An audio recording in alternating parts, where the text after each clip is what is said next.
عَلَّمَ الْقُرْآنَ خَلَقَ الْإِنسَانَ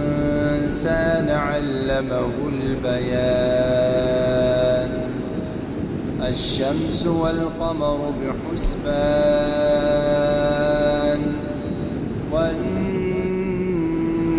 وَالشَّجَرُ يَسْجُدَانِ وَالسَّمَاءَ رَفَعَهَا وَوَضَعَ الْمِيزَانَ أَلَّا تَطْغَوْا فِي الْمِيزَانِ وَأَقِيمُوا الْوَزْنَ بِالْقِسْطِ وَلَا تُخْسِرُوا الْمِيزَانَ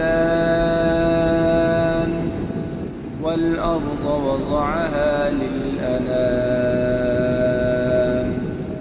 فِيهَا فَاكِهَةٌ وَالنَّخْلُ ذَاتُ الْأَكْمَامِ وَالْحَبُّ ذُو الْعَصْفِ وَالرَّيْحَانُ فَبِأَيِّ آلَاءِ رَبِّكُمَا تُكَذِّبَانِ خَلَقَ الْإِنسَانَ مِنْ صَلْصَالٍ كَالْفَخَّارِ وَخَلَقَ الْجَانَّ